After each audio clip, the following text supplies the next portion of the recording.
আর আপনি কাকে ভয় দেখাচ্ছেন? কি উস্কাবেন? আপনি তো এর আগে উস্কেছেন, আপনি সিএ কে এনআরসি বলে আপনি সিটির মোড় থেকে শ্যামবাজার পাঁচ মাথার মোড় আপনি হেঁটে আর সিদ্দিকুল্লাহ চৌধুরী বর্ধমানে গিয়ে আপনারা উস্কে হাজারদুয়ারি এক্সপ্রেস পুড়িয়েছেন, রেজিনগরে বেলডাঙ্গাতে রেল স্টেশন পুড়িয়েছেন, মালদার শামসিতে রেলের পাত উপড়েছেন, আপনার নবান্নর কাছে সাঁতরাগাছিতে 37টা বাস ইনক্লুডিং 22টা সরকারি বাস পুড়িয়েছেন, উলবেড়িয়াতে করমন্ডল এক্সপ্রেসে পেশেন্ট পার্টির উপর পাথর ছুঁড়েছেন, আপনি করেছেন। আপনার উস্কানি লোক দেখেছে।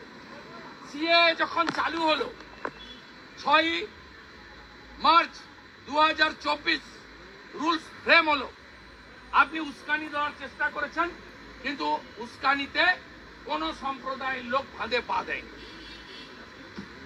আপনার বিরুদ্ধে যে অভিযোগ, এই অভিযোগটা অন্য সম্প্রদায়কে অ্যাটাক করে নয়।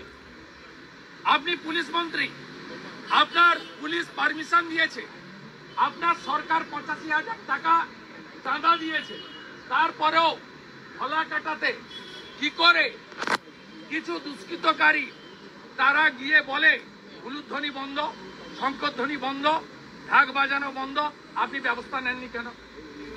গার্ডেন রিচে গায়ত্রী মন্ত্র পড়া যাবে না, গীতা পাঠ করা যাবে না, চণ্ডী পাঠ করা যাবে না, আপনার পুলিশ ব্যবস্থা নেয়নি কেন? আপনার পুলিশ শ্যামপুরে থানা ছেড়ে পালিয়ে গেছিল কেন 3 ঘন্টা? বিসর্জনের দিন দুর্গামূর্তি ভাঙলো, কিছু করেননি কেন? আপনার নারকেলডাঙ্গার পুলিশ একই ঘটনাতে, কালী পুজোর ঘটনায় বোথ সাইডের গ্রেপ্তার করেছিল, মুসলিমদের গ্রেপ্তার করেছে, হিন্দু শিখদের গ্রেপ্তার করেছে। মুসলিমরা ভাইরা 10 দিনে বেল পায়, হিন্দুরা 2.5 মাসে বেল পায় কেন? এখনো শিখ পিতা পুত্র গুগলি সিং এবং তার ছেলে জেলে আছে কেন? এক যাত্রায় পৃথক ফল হয় কেন? আপনার একটা চোখ বন্ধ কেন? আপনি ইমাম মুয়াজ্জেম ভাতা সবাইকে দেন, আমরা তো বলছি না কিছু, কিন্তু 5 লক্ষ পুরোহিত, গোসাই, দলপতি তারা কেন ভাতা পাবেন না?